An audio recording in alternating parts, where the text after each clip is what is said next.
Mesdames et messieurs, bonsoir. S'il vous plaît. Mesdames et messieurs les responsables des partis politiques, merci pour votre présence.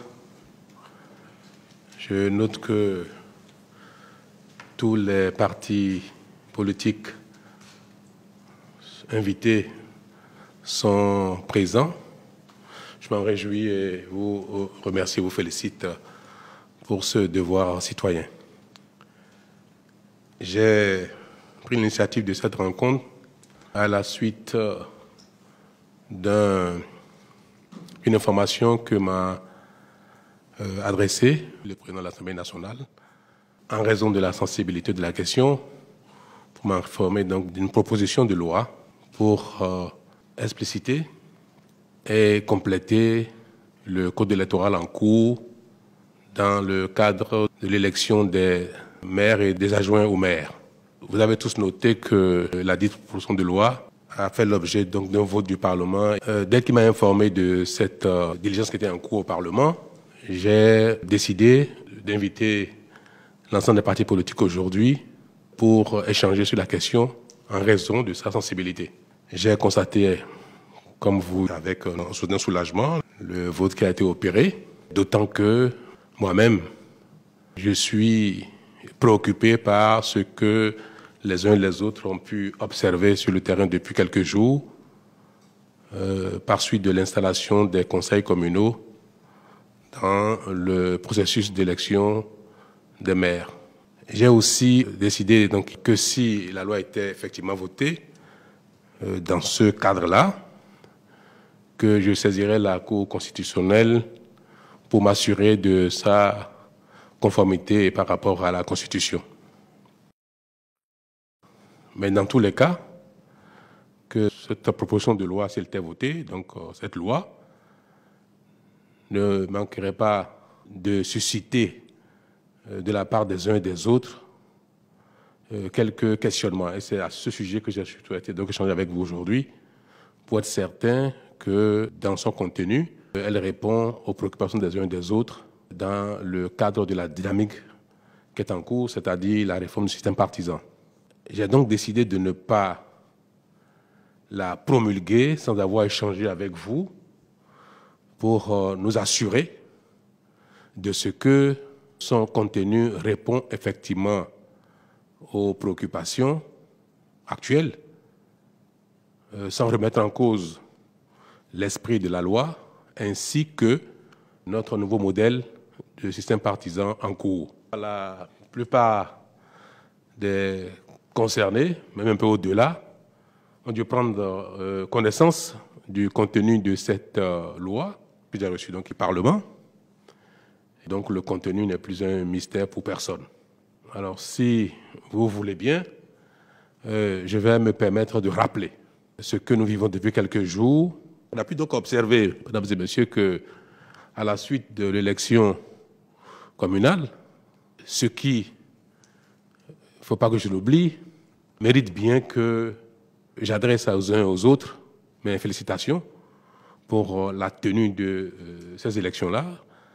Dans le cadre de la pandémie, la plupart des électeurs, des acteurs ont respecté d'une certaine manière les mesures barrières et n'avons pas pris davantage de risques en allant au vote que d'ordinaire. Nous avons observé un taux de participation, c'est vrai, qui n'a pas atteint la tradition, mais qui peut nous satisfaire compte tenu donc de cette pandémie, de l'ambiance sanitaire globale. Et vu le taux de participation que nous avons connu il y a un an aux élections législatives, nous pouvons aisément donc nous satisfaire de ce qui s'est passé, de l'ambiance que nous avons observée, sans incident, nulle part. À la limite, le caractère festif que nous donnons à ces événements-là, nous n'étions pas loin, le 17 mai dernier. Et si nous mettons tout ça ensemble, on peut dire que la page des difficultés, des heurts, des controverses que nous avons vécues à la suite de la mise en œuvre de la réforme du système partisan, cette page est tournée.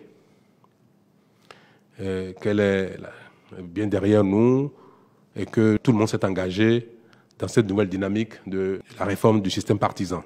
C'est donc, pour moi, justifié de vous féliciter. Les partis politiques qui ont pris part à cette compétition, tout le monde, ceux qui ont franchi l'étape de la Sénat, comme ceux qui n'y ont pas pu, de même que ceux qui n'ont pas pu aller plus loin que l'étape de la Sénat et qui, aujourd'hui, ne sont pas partis à la répartition des sièges de conseillers dans les communes.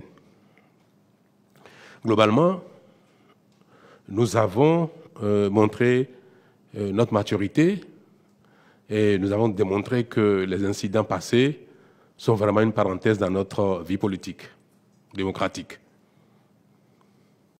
Vous comprenez donc pourquoi je peux être satisfait et considérer que vous l'êtes tout autant. Il y a lieu de féliciter également nos concitoyens pour l'esprit de responsabilité dont ils ont fait preuve à travers leur participation pas négligeable, en respectant donc, comme je l'ai dit tout à l'heure, les mesures barrières. C'est aussi l'occasion de féliciter la Sénat pour ses prouesses qui ne cessent de s'améliorer. Nous avons vu que 3 jours après, la Sénat a pu donner les résultats presque partout, conformément à l'expression du suffrage tel que chacun a pu l'observer. Sauf quelques erreurs matérielles qu'on a pu observer ici et là et qui ont été corrigées ces jours-ci par la Cour suprême sans débat. Mais voilà que, à la suite d'un processus aussi satisfaisant, aussi flatteur, pour nous, nous avons semblé renouer avec nos vieux démons. Nous observons tous, un peu tristement, que des localités dans lesquelles les électeurs, nos concitoyens, ont fait un vote franc, ont donné une majorité incontestable, claire et nette à des listes, à des partis politiques, ce qui pouvait nous amener à attendre que dans les minutes qui vont suivre les installations des conseils, l'exécutif en charge des communes pour les années à venir se dégagerait de manière évidente et immédiatement. Nous avons pu observer que pour grand nombre de ces communes dans lesquelles donc, il y a eu une majorité absolue claire, le choix des maires et des adjoints a connu quelques difficultés, sinon beaucoup de difficultés à ces endroits. Dans certaines communes, nous avons pu observer également que, à défaut de majorité absolue, les partis en présence auraient pu facilement constituer les alliances qu'il faut pour constituer des majorités claires, ont eu également beaucoup de mal. On a pu constater également qu'à certains endroits, des partis qui sont dans une même mouvance politique actuellement, je veux carrément nommer l'Union progressiste et le Bloc républicain, qui participent au même gouvernement, qui sont dans une coalition gouvernementale. On a pu observer dans certaines localités que les coalitions de communes avaient du mal à se faire. On a même entendu que dans certaines communes, les FCBE qui sont à l'arrivée, le parti d'opposition qui, dans beaucoup de communes, a récolté le suffrage clair et net des électeurs, avec une majorité absolue bien claire, sans équivoque, que cette force d'opposition a eu, elle aussi, du mal à dégager un maire, et la tendance d'une alliance entre les FCBE et des partis de la mouvance présidentielle s'apprêtait à faire des alliances ce qui serait une certaine forme de trahison du vote de certains de nos concitoyens qui, ayant donné une majorité bien claire au FCBE, ont peut-être, je suis certain, peut-être exprimer leur volonté de voir les choses s'améliorer, donner un signal au gouvernement, au régime actuel, qu'il conviendrait de voir les choses autrement. Toutes les fois que les populations, les électeurs ont fait ce genre de vote, il ne faut pas le comprendre comme simplement un vote qui est destiné à des leaders, à des personnes de proximité qui connaissent bien, à qui ils expriment leur vote. Une bonne partie des signaux des électeurs, quand leur vote va aussi massivement à des partis d'opposition, il faut noter que c'est un signal aussi qui est adressé au régime en place et comprendre que la volonté des électeurs, c'est bien de donner une majorité aux partis d'opposition. Et quand dans ces conditions, les partis d'opposition finissent par s'allier avec les partis du régime, on peut dire que c'est une façon de trahir le vote des électeurs. Or, notre démocratie a besoin d'une opposition franche, claire. C'est utile pour nous qui sommes à la charge, c'est utile pour le pays entier, c'est utile pour le processus démocratique. Donc il convient que chacun de nous œuvre à préserver cette démarcation afin qu'on n'ait pas l'impression qu'en définitive ce sont les mêmes qui s'entendent et qui travaillent et qui vont aux élections et qui se partagent le pouvoir sans que la critique ne soit réellement dans l'arène. Tous ces dérapages que nous avons pu observer ces derniers jours n'ont manqué d'interpeller les uns et les autres. Et rester sensible à cela ne serait pas responsable. C'est pour ça que ce que le président de l'Assemblée a initié, moi j'ai trouvé que c'était appréciable. Et à la fin, le vote qui a été opéré est de nature à clarifier ce que veut notre Constitution, ce que veulent nos lois, c'est-à-dire avoir une gouvernance cohérente au niveau central, au niveau local, avoir une démarcation bien claire entre les divers courants politiques, que les alliances ne soient pas des alliances contre nature, afin que le débat soit réellement des débats d'idées, des débats de modèles, des débats de comportement, ce qui est utile pour l'amélioration de la gouvernance. J'ai planté le décor. Je voudrais que nous puissions échanger librement là-dessus, en espérant que chacun a une bonne idée du contenu de cette loi. Merci, mesdames et messieurs. L'UDBN voudrait vous remercier de l'initiative. Vous nous aviez appelés, je ne dirais pas après coup, après le vote de la loi, pour échanger. Je ne dirais pas après coup parce qu'il y a possibilité d'une deuxième lecture si les échanges que nous aurions ce soir conduisent à cela. Monsieur le Président, vous avez essayé de planter le décor, comme vous l'aviez dit. Vous aviez parlé du contexte des élections, du vote exprimé par les citoyens. Et vous êtes arrivé à un constat que les citoyens ont exprimé leur vote et ont voulu donner. Vous avez pris le cas spécifique de l'FCBE. Les citoyens ont voulu voir les choses se faire autrement et ont accordé leur suffrage, par exemple, à l'FCBE, qui a eu des difficultés à dégager un maire et s'apprêtait à conclure une alliance contre nature avec les partis de la mouvance présidentielle. Comme pour faire croire que l'opposition n'existait pas et que tous parlent d'une même voix. Vous avez voulu entendre d'autres sons de cloche. Et les députés ont eu l'amabilité, sinon l'agilité, de proposer une loi rectificative et sur laquelle nous voulons échanger. J'ai eu le bonheur de lire cette loi-là et l'UDBN se félicite de l'initiative d'abord des députés et ensuite de la vôtre. L'UDBN n'a pas grand-chose à dire. c'est pour voir les choses s'améliorer que vous avez voulu appeler les partis politiques aujourd'hui à cette rencontre. L'UDBN s'en félicite. Je voudrais, Monsieur le Président, ce n'est pas à vous que je vais m'adresser, mais à vos ministres qui sont ici, mes confrères. Je voudrais m'adresser à eux par rapport à une préoccupation qui risque plus tard de semer le doute. Il s'agit des dispositions que je ne retrouve pas relatives à la destitution des maires. Il y a un alinéa de trop. En cas de désaccord grave ou de crise de confiance entre le conseil communal ou municipal et le maire ou un adjoint au maire, le conseil peut, par un vote de défiance, lui retirer sa confiance. Ça ne pose aucun problème. Alinéa 2. Le vote a lieu à la demande écrite de la majorité absolue des conseillers.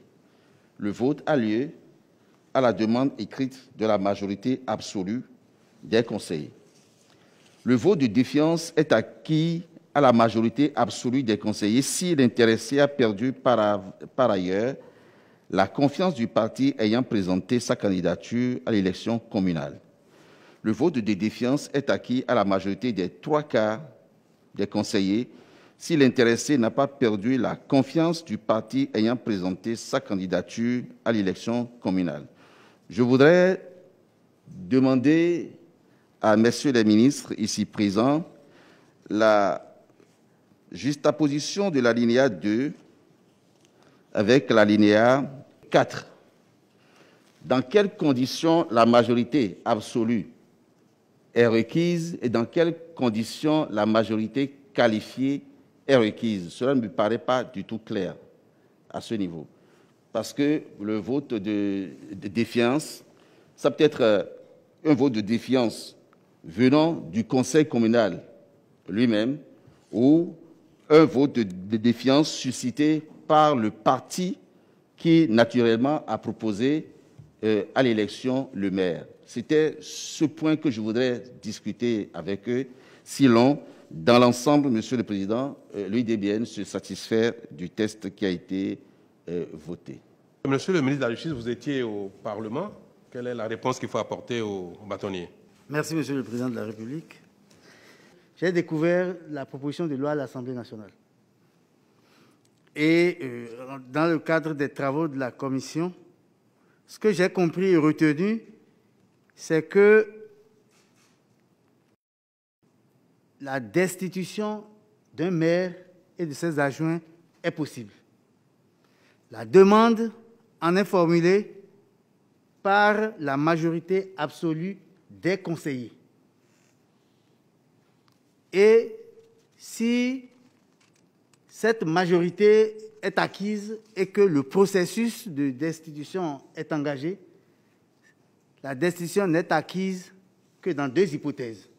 La première hypothèse, si par ailleurs le maire n'était plus en odeur de sainteté à l'intérieur de son parti, la majorité absolue des conseillers suffit. Par contre, et c'est l'alinéa 4, si le maire conserve le soutien de son parti, cependant que la majorité absolue des conseillers envisage de le démettre, la destitution ne sera acquise qu'à hauteur de 3/4 des membres du conseil communal. Voilà, Monsieur le Président, l'explication que je peux apporter à mon confrère de la compréhension que j'ai eue moi-même du texte voté. Autre préoccupation, autre besoin de clarification. Est-ce qu'il y a des problèmes qu'on a pu observer que cette loi interprétative aurait pu régler? Monsieur Yaoumi, s'il vous plaît. Monsieur le ministre, oui. Merci, Excellence, Monsieur le Président de la République. Et je voudrais d'abord vous remercier également pour l'initiative. Et je suis tenté de dire exactement comme le bâtonnier pour dire quand même que même si il y a une possibilité d'une deuxième lecture, et je pense que les choses auraient été encore mieux si on avait été consulté avant, puis même encore après. Mais c'est déjà vraiment à féliciter, Monsieur le Président, le fait déjà de nous consulter avant la promulgation donc, de cette loi. Et je voudrais vraiment vous en remercier. Sur le contenu de cette loi interprétative, nous n'avons pas, disons, de problème en tant que tel, sauf que au chapitre 3 nouveau, il est prévu la destitution des chefs d'arrondissement.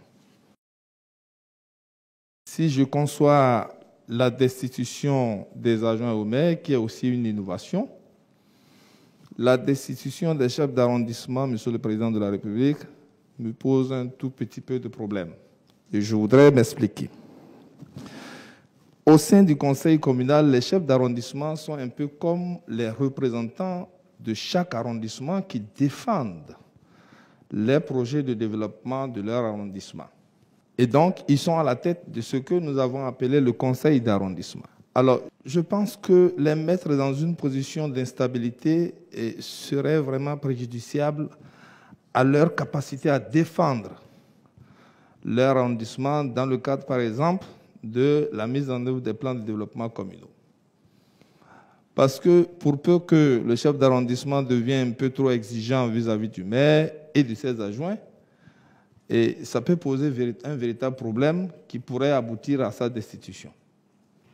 Et donc, je voudrais que, si c'est encore possible, que la faculté donc de destituer se limite au maire et à ses adjoints, qui constituent le maire d'abord et l'exécutif communal, mais les adjoints aussi, parce que parfois la destitution des maires est souvent suscitée par les adjoints pour l'expérience que nous avons donc du terrain. Donc, lorsque eux-mêmes se sentent être dans les mêmes conditions que le maire, ça peut effectivement émousser un peu les ardeurs à vouloir destituer le maire. Donc, ça, c'est d'abord ce que je voudrais, l'observation que je voudrais faire par rapport au contenu de la loi. Mais ensuite, par rapport à l'élection ou à la désignation des maires, et surtout par rapport aux alliances ou coalitions contre nature dont vous avez parlé, Monsieur le Président, je voudrais faire la distinction entre ce que nous avons appelé les gouvernements locaux avec le gouvernement central. C'est vrai que l'idéal aurait été qu'il y ait une bonne cohérence entre les gouvernements locaux et le gouvernement central, mais les réalités au niveau local sont parfois différentes des réalités nationales, du moins dans les aspects sociologiques et anthropologiques. Parce que quand vous prenez peut-être les programmes d'action gouvernementaux, on peut, pour leur bonne mise en œuvre, on peut espérer avoir une cohérence entre le gouvernement local et le gouvernement central. Mais le gouvernement central est représenté au niveau local par le maire, qui est l'exécutif communal. Déjà, donc, dans l'élaboration des plans de développement et dans la mise en œuvre des actions au niveau communal, on peut déjà arrimer les orientations stratégiques au niveau national avec les orientations au niveau communal qui doivent d'abord s'arrimer à ces orientations nationales. Ça, c'est possible. Mais dans la gouvernance et la gestion au niveau local, Monsieur le Président, il peut y avoir ce que, par parallélisme de forme, on peut avoir au niveau du gouvernement central, la notion de la cohabitation. La notion de la cohabitation existe au niveau central et je pense qu'elle peut exister aussi au niveau local. Et ça pourrait contribuer véritablement à apaiser parfois les tensions sociales. Je suis d'accord, par exemple, lorsque le vote est franc et que la majorité absolue a été donnée à une tendance politique, qu'on laisse, disons donc, les côtés franches à cette tendance politique pour désigner les organes de gestion du conseil communal.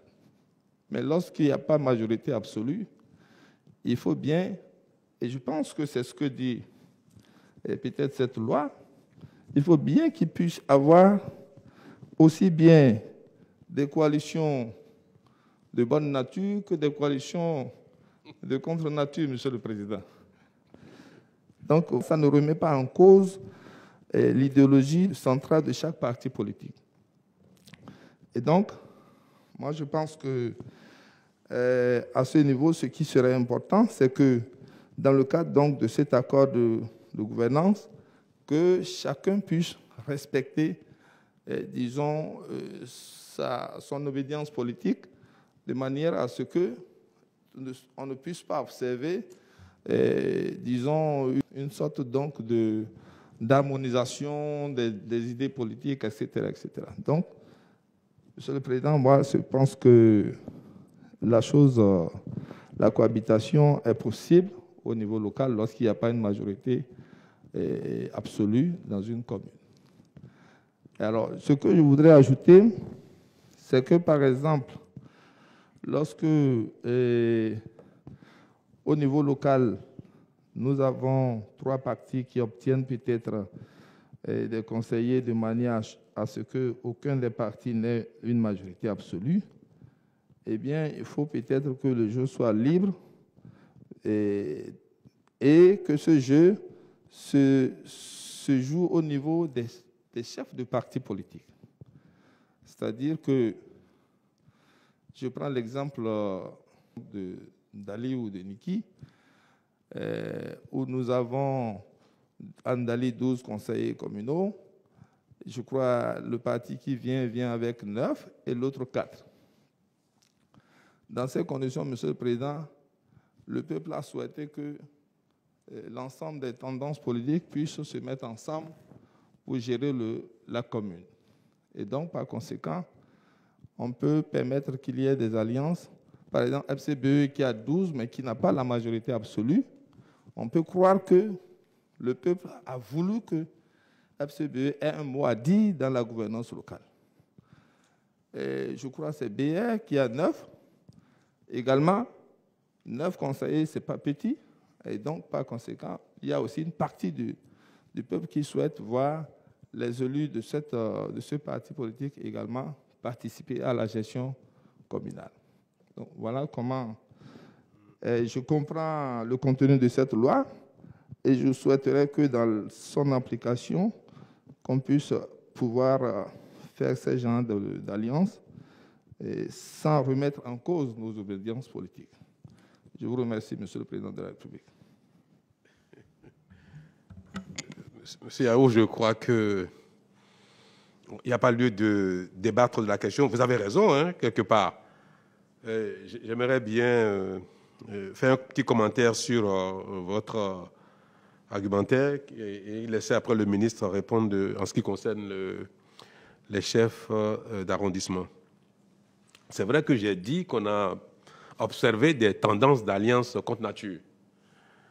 C'est heureux que vous reconnaissez vous-même que là où le vote de nos concitoyens est clair et franc, et qu'une majorité a été donnée à un parti politique, à un courant politique, il faut que la gouvernance reflète bien cette tendance dégagée clairement par les suffrages. Et quand il n'y a pas de majorité absolue, évidemment, la loi n'exclut aucune alliance. La loi ne dit pas que les alliances ne peuvent être que d'une bonne nature. Vous avez raison, donc, en mettant l'accent dessus. Mais, honnêtement, quand vous avez l'Union progressiste et le Bloc républicain qui participent de la même dynamique politique et sont dans une coalition gouvernementale actuellement, est-ce que l'idéal ne serait pas que vraiment ce soit de manière exceptionnelle, de manière ultime, qu'on observe que dans une localité, l'un de ces partis qui est dans une coalition gouvernementale se désolidarise d'un autre parti de la même coalition pour faire alliance avec FCBE? Ce n'est pas l'idéal. C'est tout ce que je voulais dire. Et c'est pour ça, souffrez de le constater que je vous le confirme, moi, j'ai dit aux divers partis politiques concernés, en tout cas qui sont dans la même coalition gouvernementale, que je ne suis pas favorable à des alliances entre les partis de l'alliance gouvernementale avec le FCBE. Je n'ai pas à le cacher. C'est vrai que c'est peut-être, face à l'opinion, bon, on dit, nous sommes tous les mêmes, nous travaillons pour la même cause. C'est vrai. Mais j'aime bien que les choses soient claires. Et ça a été, moi, un peu mes consignes, mes recommandations aux divers ministres pour que le message soit porté au niveau de leur staff respectif, que je ne suis pas du tout favorable, je verrai d'un mauvais œil que l'UP s'associe à FCBE dans une localité ou bien que le BS s'associe à FCBE dans une localité. Maintenant, s'ils ne s'entendent pas dans une localité, FCBE n'a pas la majorité absolue, BL n'a pas non plus, UP n'a pas non plus, et dans la localité, les élus et les réalités de la localité ne permettent pas des accords de gouvernance. Mais la loi a prévu également que dans ces conditions, tout le monde va avoir l'élection et les conseillers, dans leurs convictions intimes, font le choix de celui d'entre eux qui peut diriger la mairie. Et ça, c'est dommage que si on doit en arriver là, ce n'est pas bien parce qu'il risque de ne pas avoir une cohésion de gouvernance. Mais il n'y a pas d'œuvre humaine parfaite, donc au début ça peut mal partir et ça peut, après dans le temps, ça s'arranger. Mais ce n'est pas souhaitable. Vous convenez avec moi que ce n'est pas souhaitable. Donc je crois que nous sommes, disons, la même chose. Mais concédez-moi que je ne puisse approuver que les élus des partis en coalition gouvernementale s'allient au FCBE pour former une équipe d'élection. Mais je veux dire quand même, et ça j'aurai l'occasion de le répéter, les élus, les conseils communaux, les maires des 77 communes du Bénin, qu'ils soient bloc républicain dans leur majorité, qu'ils soient union progressiste ou bien qu'ils soient FCBE, ou qu'ils relèvent d'une coalition locale entre tel ou tel parti, une chose est claire, les conseils communaux, les maires et les adjoints, dans l'exercice de leurs fonctions, ne sont pas en opposition avec le gouvernement, en tout cas encore moins avec moi. Moi, je ne considérerais aucun maire comme un opposant dans sa fonction. Qu'il provienne d'un parti politique de l'opposition, qu'il respecte les lignes de son parti politique, qu'il vienne avec des idées nouvelles, des idées différentes, c'est souhaitable. Je veux bien me nourrir des critiques et des idées nouvelles venant d'ailleurs, mais pour moi, cela doit nous permettre, les uns les autres, dans des actions complémentaires, de satisfaire les besoins de nos concitoyens. Nous sommes appelés, moi dans mon rôle et eux dans les leurs, nous sommes appelés à travailler pour une même cause. Donc, dans l'exercice de nos fonctions, quelles que soient nos provenances divergentes et variées, dans l'exercice de nos fonctions, nous sommes complémentaires. Nous pourrons être en opposition dans l'exercice de nos fonctions. Si nous parvenons à clarifier les choses ainsi, nous aurons le mérite de comprendre l'esprit de la démocratie, de nos constitutions, de nos lois, tout en travaillant pour l'intérêt général. Monsieur le ministre, pourquoi il est question que les chefs d'arrondissement soient régis par la même disposition de destitution? Il semble qu'avant, ce n'était pas le cas. Les chefs d'arrondissement sont élus et ne sont pas soumis à des éventualités de destitution.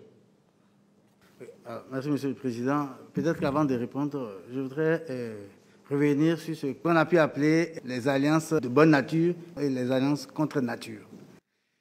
Notre système partisan tel qu'il résulte de la charte des partis politiques est aujourd'hui clarifie les choses. Soit vous êtes dans l'opposition, ou soit vous êtes de la mouvance. Mais si vous êtes de l'opposition, vous faites une déclaration claire et on vous situe sur l'échiquier politique. Ce qui veut dire qu'il n'est plus envisageable à lire la charte des partis politiques qu'il y ait une alliance contre nature au sommet de l'État ou au niveau central, au niveau du gouvernement central. C'est exclu aujourd'hui. Les dispositions de l'article 200 procèdent pratiquement à un alignement de toutes les conditions applicables au maire et à ses adjoints, au chef d'arrondissement. Je peux peut-être essayer de donner une explication. La première que je vois tout de suite, c'est que, par exemple, dans les villes à statut particulier, les adjoints au maire sont chefs d'arrondissement. Ça peut venir de là. Deuxièmement, est-ce que les députés n'ont pas voulu voir évoluer les choses? Est-ce que ces sources d'instabilité... Je crois que l'idéal que nous poursuivons, ou ce que nous voulons, c'est une gouvernance à la fois harmonieuse et apaisée. C'est ça qui commande l'idée de ce que le parti majoritaire désigne le maire, ses adjoints et les chefs d'arrondissement. Il faut donc souhaiter que ce soit ce qui se passe et que le reste ne soit que des accidents ou des incidents de parcours et que les partis politiques qui enseigneront à leurs militants que sont tout aussi les maires, les chefs d'arrondissement et les adjoints, que la discipline du parti passe avant tout. C'est, Monsieur le Président, les quelques explications quand l'État est à chaud, je peux donner. Bon, nous aurons encore d'autres occasions pour nous imprégner des bien fondés de ces alignements. Mais pour ce que ce n'est pas majeur. Oui, honorable. Merci, Monsieur le Président. À propos de ce point précis, je voudrais dire que les anciens codes ou les anciennes lois électorales régissant les élections communales n'avaient pas prévu comment il fallait remplacer ou destituer un adjoint au maire, ni un chef d'arrondissement. Et on avait toujours déploré ça. C'était simplement comment destituer le maire qui était prévu par la loi. Ben, le législateur a estimé, c'était partie de cette loi, qu'il fallait corriger cela. Parce que si on peut destituer un maire qui est en faute, il doit pouvoir avoir la possibilité de destituer aussi un adjoint au maire. Pareil pour le chef d'arrondissement. Parce que, vous savez, il y a des chefs d'arrondissement, par exemple, qui, une fois élus, ne remettent plus pied dans leur arrondissement avant la fin de leur mandat. Et quand c'est comme ça, ben, le Conseil devrait pouvoir les destituer et les remplacer, ce qui n'était pas prévu avant. Je vous remercie, M. le Président. Merci, c'est pertinent. C'est un éclairage utile. Merci. Oui. Merci, Monsieur le Président. Et c'est heureux que vous nous fassiez l'honneur en nous invitant ici avant de promulguer cette loi, même si pour nous, il n'y a pas un gain politique. Et tout de suite, c'est en interprétant ce même code que nous avons été recalés à l'étape de la Sénat. Et on aurait souhaité que cette rencontre se fasse bien plus tôt pour que tout au moins les 9 formations politiques qui se sont présentées à la Sénat se retrouvent sur la ligne de départ. Malheureusement, ça n'a pas été le cas. Ce n'est pas la fin du monde non plus. Et nous sommes là, aujourd'hui, à nous prononcer sur cette loi que l'Assemblée nationale a votée. Pour nous, c'est une loi qui recadre certains militants récalcitrants qui défient leur hiérarchie. Pourquoi ils le font? Souvent, il est plus judicieux de voir là où nous avons trébuché et non l'endroit où nous sommes tombés. Monsieur le Président, ces gens sont en train de courir en défiant leur hiérarchie pour une seule raison. Ce qui les motive, ce n'est pas le développement à la base aujourd'hui. Ce qui les motive, ce n'est pas, comment appelle-t-on, aider nos compatriotes à sortir de la précarité. Ce qui les fait courir, c'est parce qu'ils veulent être parrains. Ce qui les fait courir, c'est la loi sur le parrainage. Ils ne veulent pas manquer cette occasion. C'est pour cela que nous, au Mouvement Populaire Libération, nous savons très bien que notre rôle, quelle que soit notre position politique, c'est de vous aider à trouver des réponses à certaines situations de blocage. C'est notre rôle. Nous n'allons pas nous y dérober, mais notre souhait, et c'est le souhait de tous vos compatriotes, sans mettre en doute la pertinence de la loi sur le parrainage, sans mettre cela en doute, nous allons humblement vous demander, Monsieur le Président, d'être le porte-parole de tous vos compatriotes, en général et de sa jeunesse en particulier, demander à l'institution parlementaire d'aller au-delà de cette loi qu'elle a appelée loi interprétative, je crois bien. Voilà. Donc, en faisant un toilettage plus approfondi de notre code électoral, et ça avait déjà commencé avec la caution. C'est tout à leur honneur d'avoir quand même rabaissé la caution d'une manière ou d'une autre. Donc, du coup, on aurait souhaité qu'ils aillent bien au-delà et qu'ils, comme je le disais tantôt, sans mettre en doute la pertinence même de cette disposition, qu'ils essaient de voir dans la mesure du possible, tout au moins pour l'élection qui se tiendra en quelques mois, d'aller au-delà et de peut-être sauter cette disposition pour que les citoyens béninois qui pensent qu'il est capable de diriger notre pays puissent se présenter à cette élection sans avoir un député, sans avoir un maire. Voilà un peu ce que je voudrais apporter comme contribution au débat. Merci encore une fois de plus pour l'intérêt soutenu. Merci à tous et à toutes. Merci, Monsieur Kologone. C'est un débat qui ne cessera jamais. Je crois que nous aurons d'autres occasions pour revenir sur ce qui est dans la Constitution, ce qui est dans nos lois, puisque la société est dynamique. Donc, les lois vont avec l'évolution de la société. Ça peut venir très vite, dans les prochains mois, comme ça peut venir beaucoup plus tard, mais c'est une préoccupation qui vaut bien d'être examinée.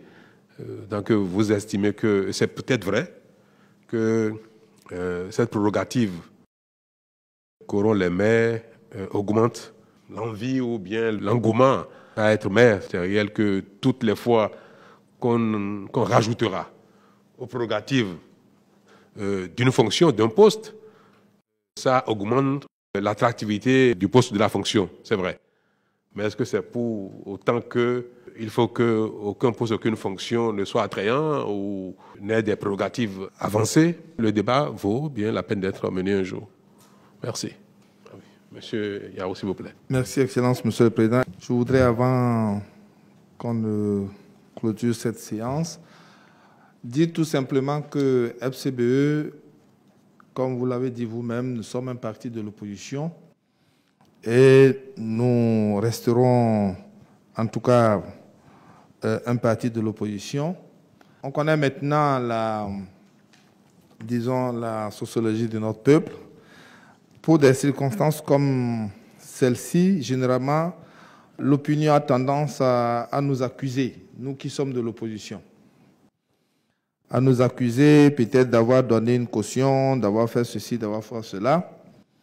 Et je voudrais, Monsieur le Président de la République, que nous puissions vraiment leur donner tort. Tort parce que nous ne souhaiterons pas que cette loi puisse, vous m'excusez, c'est parce que vous avez dit tout à l'heure que vous avez dit ce que vous pensez par rapport à ces alliances qui me fait parler encore. Je voudrais que, Monsieur le Président, que dans la mesure du possible, lorsque, comme vous-même vous l'avez dit, les réalités du milieu l'exigent, que nous puissions vraiment, en toute responsabilité, faire ce que prévoit la loi, pour éviter qu'on dise que c'était une manière pour le gouvernement de forcer ces deux blocs à s'entendre pour que FCBE là où FCBE voulait un peu accompagner ses appétits, qu'on puisse vraiment le bloquer. Alors, donc, je voudrais que dans l'application de la loi, qu'il y ait vraiment une certaine, je ne sais pas, flexibilité. Flexibilité, voilà. Merci beaucoup, Monsieur le Président. Je dois vous avouer une chose, moi, dans mon rôle, j'aspire à changer l'environnement politique. Le président du Parlement m'a fait l'honneur de m'informer de la proposition de loi de son contenu. Je crois qu'il aurait été bien que, compte tenu de la sensibilité d'une telle loi, qu'il y ait une concertation, une consultation des partis politiques au Parlement. Ça peut se faire. Le président ou la commission des lois aurait pu vous inviter à la commission donc, pour débattre du contenu. C'est quelque chose qu'il faut que nous parvenions à instaurer, à promouvoir, qu'on soit dans un même camp ou dans un camp opposé, parce que surtout que vous n'êtes pas au Parlement, même si les débats sont parfois très houleux entre ceux qui y sont, le fait que l'opposition en tant que telle n'est pas représentée au Parlement aurait justifié bien que les partis soient invités pour débattre de cela en commission des lois avant d'aller au vote. Bon, moi, je le fais. Nous allons ensemble veiller et sensibiliser les uns les autres pour qu'à l'avenir, les concertations entre le chef de l'exécutif et les acteurs politiques, les partis politiques, notamment l'opposition, puissent se faire régulièrement, que la loi qui instaure le statut de l'opposition soit rapidement mise en œuvre afin que le chef de l'opposition puisse être régulièrement consulté, aussi bien par le président de la République que par le président de l'Assemblée, si celui-ci n'est pas parlementaire. Toute chose qui révélera la dynamique, la bonne ambiance dans un pays où les opinions divergent, mais à la fin, concourent à une même cause de développement. J'ai noté, toutes les interventions ont soulevé cela, que ça aurait pu se faire plus tôt. Moi, je n'étais pas à l'initiative, mais je note que le Parlement aurait pu faire cet exercice-là. Ça aurait mis tout le monde à l'aise. Oui, monsieur Tébet. Oui, une fois encore, nous vous remercions, Monsieur le Président de la République, de cette initiative. L'autre préoccupation que nous avons voulu porter ici, puisqu'il s'agit du code électoral qui est en train de régir la vie politique du pays, nous avons pensé qu'il aurait été utile d'appeler toutes les formations politiques régulièrement constituées dans le pays pour peut-être penser, même s'ils ne sont pas concernés aujourd'hui par les élections communales, au lieu qu'on fasse appeler les 9 qui ont porté un intérêt à aller à cette communale, on aurait pu également appeler les autres pour qu'ils aient l'occasion de dire ce qu'ils en pensent aujourd'hui, peut-être pour les fois à venir. Et nous souhaitons vivement que vous puissiez trouver un mécanisme pour que très prochainement ou très bientôt, notre préoccupation que nous venons de souligner, et qui importe beaucoup, qui est le vœu de toute la jeunesse, qui veut bien que les choses évoluent, qui veut bien qu'il y ait des mutations positives dans le pays. Nous voulons que ce verrou de parrainage qui crée tout ce que nous voyons aujourd'hui, qu'on puisse ensemble, avec les autres formations, vous puissiez trouver l'occasion qu'on puisse se revoir et d'en parler. Et pourquoi pas trouver un mécanisme qui apaise tout le monde pour que 2021 soit abordé avec plus de sérénité et de paix. Merci, Monsieur le Président. Merci, Monsieur Tébet. Ça, c'est entendu, la dernière partie de votre propos. Mais sur la première partie, pourquoi je n'ai invité que les 9 partis politiques, ceux qui ont manifesté leur volonté de participer aux élections communales? Parce que dans la salle, il y a tous les partis qui ont exprimé leur volonté de participer et qui ont déposé un dossier, même si ils ont été recalés pour une raison ou une autre, tout le monde est là. Au Bénin, nous n'avons pas décidé de limiter le nombre de formations politiques. Il peut y avoir 200, 500, 1000. mais ce sont les conditions de participation réelle aux divers pouvoirs qui ont imposé des seuils de représentativité. Et on aurait beau avoir 1000 partis dans le pays, le Parlement ne peut pas être composé de 1000 formations politiques. On sait très bien comment c'est négatif, on parle de ce débat-là ici. Alors, toutes les fois qu'il sera question d'évoquer un sujet important, d'actualité politique, de loi, et que ce n'est pas une assise nationale, et que ce n'est pas une conférence nationale, que ce n'est pas un dialogue politique national, est-ce que l'exécutif ou le Parlement, dans la dynamique, la nécessité d'échanger avec les acteurs, doit rencontrer les 1000 partis politiques ou bien rencontrer les partis politiques qui animent véritablement la vie politique, qui animent les institutions politiques? Moi, j'estime qu'il ne faut pas instaurer des choses qui, dans tous les cas, ne peuvent pas tenir durablement. Il faut être populiste. En général, quand on consulte les partis politiques, ce sont ceux qui véritablement animent les institutions, qui sont représentés au Parlement, qui sont représentés dans la gouvernance locale, ou bien qui traditionnellement sont représentés, même s'il y a un incident de parcours. Donc, il faut avoir le discernement pour voir qui sont ceux qui véritablement animent la vie politique, ou bien ceux qui n'existent que de nom. Vous convenez bien avec moi que je ne vais pas aller fouiller dans le registre du ministère de l'Intérieur, le registre des partis politiques, et inviter tout le monde, alors que nous ne sommes pas en train de participer à une conférence nationale. D'ailleurs, c'est bien dans ce sens que la charte des partis politiques en vigueur a prévu qu'un parti politique qui, 2 fois successivement, n'a pas participé aux élections est déchu de son statut de parti politique.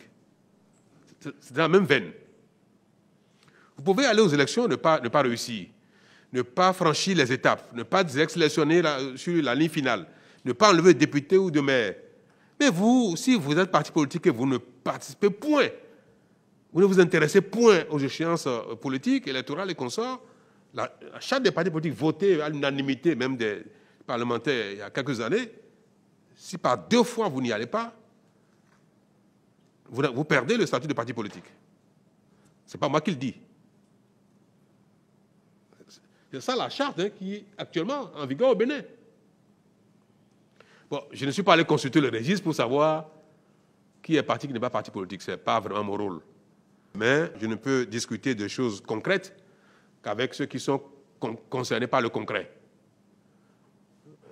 C'est pour ça que j'ai limité la rencontre de cet après-midi aux 9 partis politiques qui ont décidé d'animer la vie politique activement. Bien, mesdames et messieurs, je veux faire le constat que la loi qui a été votée, rien n'est jamais parfait, mais répond un peu aux préoccupations que les uns et les autres ont pu noter et qui ont été rappelées dans cette salle en ce qui concerne la nécessité que les élus restent bien dans la dynamique de leur parti politique et que les partis qui ont la majorité absolue dans la localité puissent librement exercer les pouvoirs conférés par le peuple et que les lois le permettent facilement au lieu d'avoir une interprétation qui introduit des biais et des travers. J'ai noté également que dans ce même esprit, les partis politiques qui vont pouvoir constituer une majorité absolue, que ce soit contre nature ou de bonne nature, peuvent également, donc, au titre de cette majorité dégagée, conduire librement les destins de la localité pendant le mandat et que cette loi permet de clarifier ces choses-là. Même si d'autres questions ont été soulevées qui ne figurent pas ici, nous aurons l'occasion de revenir là-dessus. Avant votre arrivée, j'ai saisi la Cour constitutionnelle.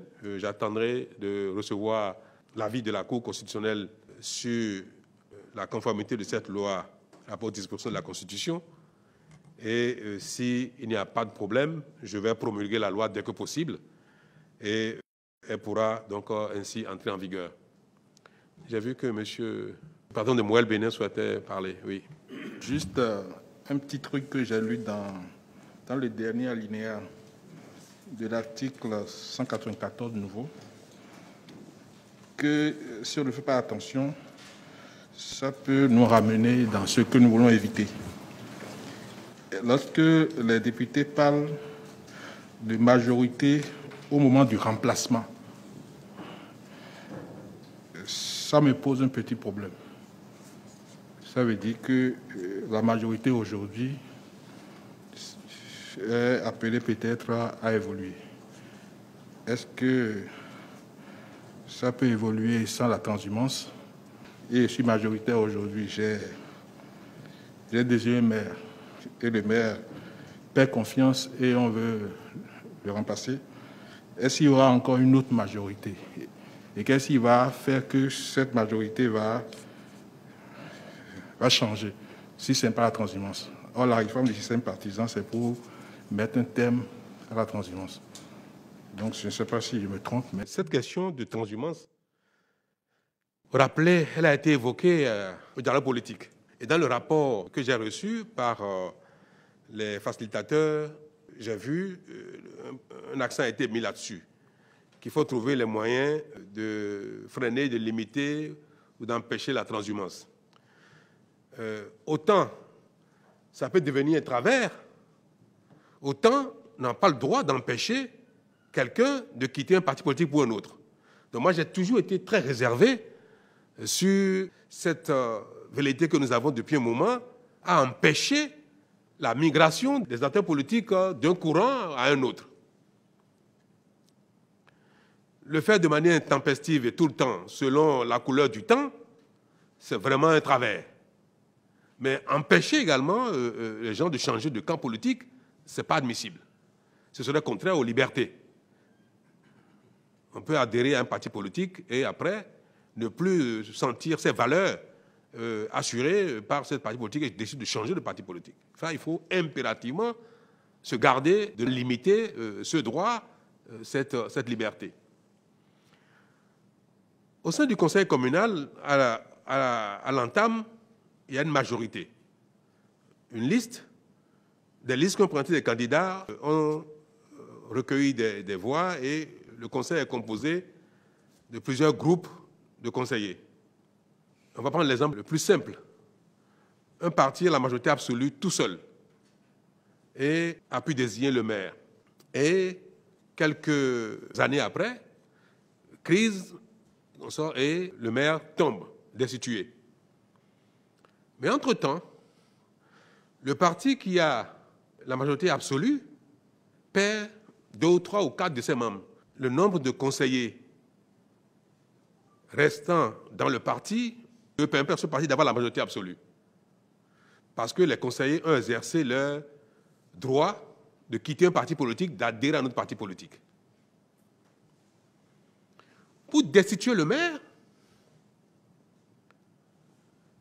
on ne tiendra pas compte du nombre de conseillers qui restent à ce parti qui a eu la majorité absolue au départ, qui a proposé ce maire-là, qui a désigné ce maire. Le critère de 3/4 au cas où le maire n'a pas perdu la confiance de son parti reste valable, même si le parti a perdu, entre-temps, sa majorité. Mais supposons que ce maire ait perdu aussi, entre-temps, la confiance de son parti. Il est destitué effectivement. On veut remplacer le maire. Est-ce qu'au moment où on veut remplacer le maire, on va demander au parti qui a la majorité absolue, au départ, qui n'a plus que 1 ou 2 conseillers, de désigner le maire? Ce ne serait pas logique, parce qu'après tout, la démocratie doit rester compatible avec les règles que nous mettons en place pour préserver la stabilité. Ce n'est pas stabilité à tous les prix. Donc, forcément, s'il faut remplacer le maire, tant que le maire, même s'il reste tout seul, ça va, il a la confiance de son parti, il a la confiance de ses autres conseillers, ça continue. Mais il n'a plus la confiance du parti. Quand il faut le changer, il faut permettre que ce soit les majorités à constituer à l'instant de remplacement qui désignent le maire. Sinon, on mettrait en péril la gouvernance. Et c'est pour ça que c'est bien de protéger les élus, les partis politiques, pour ne pas faciliter la migration. Si un parti garde confiance à son élu, localement, tant que la confiance y est, il faut une majorité très qualifiée pour destituer le maire, pour que ce ne soit pas des allants de circonstances qui destituent le maire. Mais si la décision arrive, alors là, le remplacement ne peut tenir compte que de la majorité à l'instant où on désigne ou on vote. En tout cas, c'est pareil dans toutes les institutions. Hein. Oui, s'il vous plaît. Merci, Monsieur le Président de la République. Je voudrais vous remercier pour avoir invité le Parti pour l'engagement et la relève à cette séance. Vous remercier également pour l'initiative. La pertinence du sujet en vaut la peine. Monsieur le Président de la République, c'est vrai qu'il faut mettre de l'ordre dans ce qui se passe aujourd'hui, dans ce que nous observons depuis l'installation des maires. Nous sommes entièrement d'accord.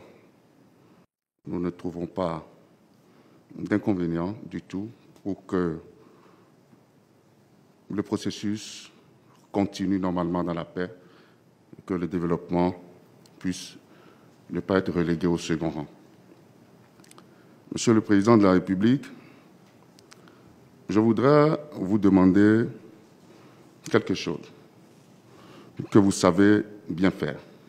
Je sais que vous en êtes capable. C'est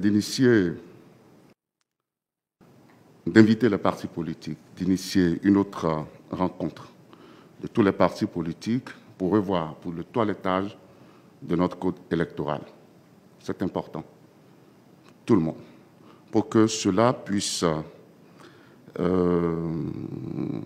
avoir l'aspiration de toutes les sensibilités politiques de notre pays pour permettre à l'Assemblée nationale d'adopter une loi qui permet à tout le monde de se sentir à l'aise.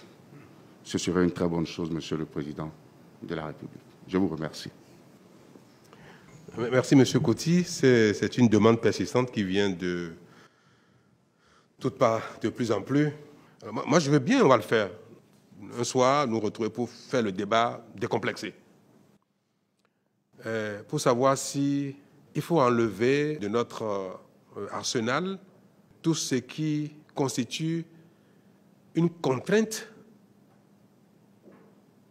pour permettre le regroupement, pour forcer le regroupement des acteurs politiques, des partis politiques. Parce qu'il y a des choses, effectivement, dans la loi qui ont été à dessein insérées dans les lois pour contraindre les petites formations à s'agglutiner, à constituer de grands partis politiques. On va faire le débat pour savoir si cette tendance-là, ce modèle qu'on a institué, cette ambition, si à terme, elle va servir le pays ou desservir le pays en termes de développement, en termes de gouvernance de développement. C'est sûr, ça porte préjudice à des acteurs politiques. Ceux qui ne parviennent pas à rentrer dans les grandes formations, qui ont veut garder leur indépendance, se trouvent malheureusement parfois écartés de la participation aux institutions politiques. Et ceux qui existent même et qui ont une certaine taille, qui ont la confiance même de leurs électeurs dans cette localité et qui n'ont pas atteint un certain seuil, se trouvent privés de pouvoir exercer ce que des populations ont bien voulu leur confier, notamment en matière d'élections locales, communales. Pour ne citer personne dans la salle, il y a bien des gens qui ont fait un certain score, qui ailleurs sont assez honorables, et qui malheureusement n'ont pas pu enlever les conseillers, faute d'avoir atteint le seuil national. Alors, ces préjudices sont causés à des individus, à des groupes, à des partis politiques, ce sont des préjudices réels. Est-ce que c'est un sacrifice, un préjudice utile pour l'intérêt général, à terme? Ou bien faut-il revenir en arrière et les supprimer afin que tout le monde puisse participer à la chose publique, quel que soit le poids qu'on a, quelle que soit la taille qu'on a, et que promouvoir les partis de grande envergure doit rester exclusivement dans la sensibilisation, pas plus. Et que les tests ne poussent personne, ne forcent la main à personne. Ce débat-là, je crois que peut-être qu'il faut encore d'être tenu pour voir quels sont les sacrifices que les uns et les autres sont disposés à faire pour l'intérêt général. Ou bien, en quoi ce sacrifice-là, à la terme, va compromettre la paix. Moi, je suis favorable à de telles choses, mais dans une ambiance décomplexée. Moi, je dis une chose, hein, si une réforme doit se faire au détriment de tout, elle a beau être pertinente sur papier, il vaut mieux s'abstenir. Parce que là, nous avons commencé, nous sommes dans la mise en œuvre. C'est peut-être tôt pour apprécier et juger de sa pertinence, mais si on estime qu'après 2 élections, on peut déjà statuer pour corriger le tir, pourquoi pas.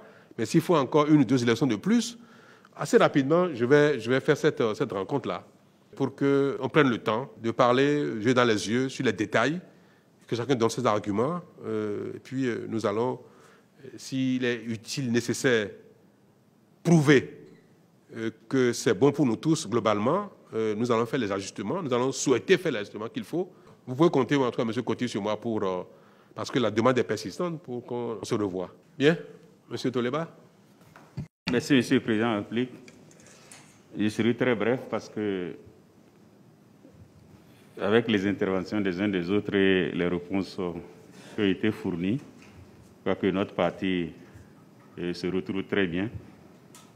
Et ce que moi j'aurais souhaité, quand l'information se donne d'une source A, par exemple, c'est mieux. Ça veut dire que ce que nous avons fait ici, il faut que le compte rendu et la vulgarisation soient faits très très vite. C'est-à-dire qu'il ne faut pas permettre à un certain nombre de personnes ou personnes ressources, soit de l'opposition ou de la mouvance, d'interpréter ça à sa manière. Parce qu'aujourd'hui, avec les réseaux sociaux, c'est facile vraiment d'interpréter comme on veut. Donc, ce n'est pas tout le monde qui a accès au Facebook, au Twitter, tout ça.